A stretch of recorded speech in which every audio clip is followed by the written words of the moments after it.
नमस्कार दोस्तों, मेरे यानी डॉक्टर मुक्ता टंडन के यूट्यूब चैनल साहित्य आकाश में आपका स्वागत है। इस चैनल पर आपको हिंदी साहित्य से जुड़ी हुई समझ जानकारी देने का मेरा पूरा प्रयास रहेगा। चैनल को लाइक करें, सब्सक्राइब करें और बेल आइकन पर क्लिक करें ताकि समय समय पर अपलोडेड वीडियो की आपको जानकारी मिलती रहे। हम आज बात करेंगे नई कहानी आंदोलन के प्रमुख प्रणेता और समांतर कहानी आंदोलन के प्रमुख प्रणेता कमलेश्वर जी के विषय में। इनका पूरा नाम कमलेश्वर प्रसाद सक्सेना है। इनका जन्म 6 जनवरी 1932 को उत्तर प्रदेश के मैनपुरी जिले में हुआ था। इनकी मृत्यु 27 जनवरी 2007 को हरियाणा के फरीदाबाद जिले में हुई थी।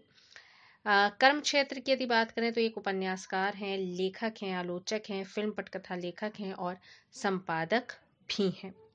इन्हें 2003 में अपने उपन्यास कितने पाकिस्तान के लिए साहित्य अकादमी से नवाजा गया। 2005 में इनको इनके समेकित साहित्यिक अवदान के लिए पद्म भूषण से भी सम्मानित किया गया।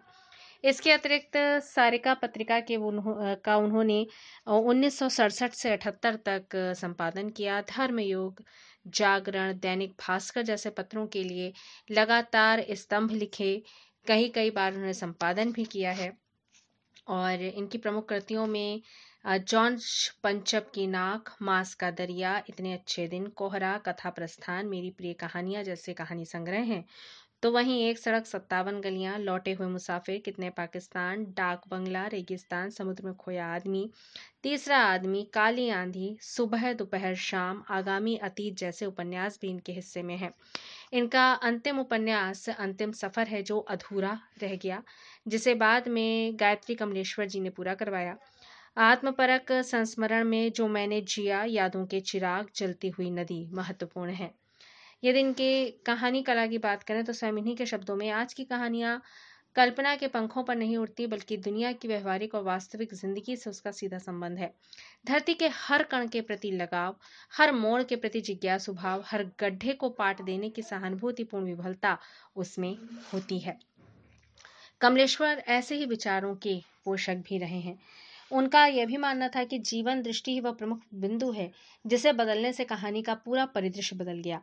पुराने लेखकों का रास्ता साहित्य से जीवन की ओर बढ़ा, पर नई कहानी ने इसका रास्ता बदला और ये रास्ता जिंदगी से साहित्य की ओर जाता है। तो ऐसे लेखक थे कमलेश्वर जी। कहानी की को दशा दिशा देने की दृष्टि से नई कहानी आंदोलन हिंदी का पहला आंदोलन था, पर कमलेश्वर का कहना था कि नई कहानी मेरे लिए कोई आंदोलन नहीं है, नए के लिए निरंतर प्रयत्नशील और प्रयोगशील रहने की एक प्रक्रिया है।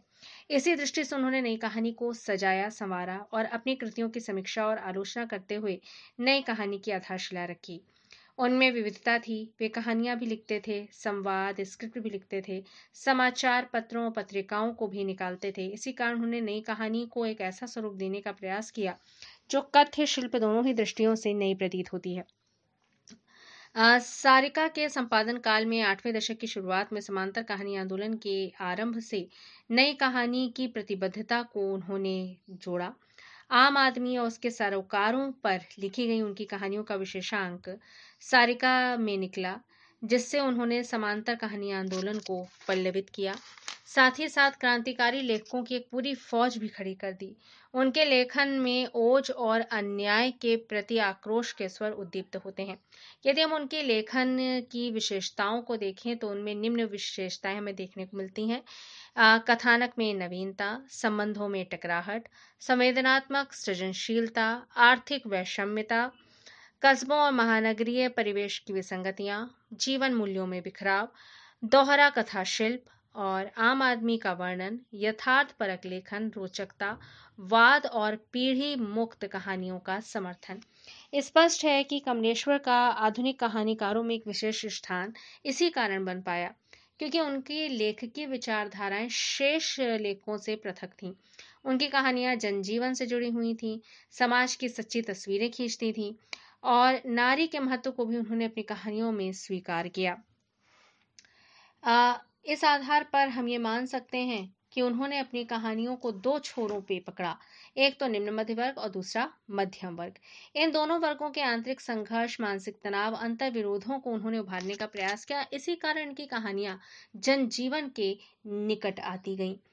इन्होंने अप्सरा नामक एक मासिक पत्रिका एटा से निकाली थी 1951 के आसपास, और इसमें उन्होंने कामरेड कहानी इनकी प्रकाशित हुई थी, जो 51 में ये प्रकाशित हुई थी। उनका कहानी लेखन यहीं से आरंभ होता है और उनके लेखन का स्रोत या चिंतन इसी पत्रिका के माध्यम से आगे भी बढ़ती चली गई।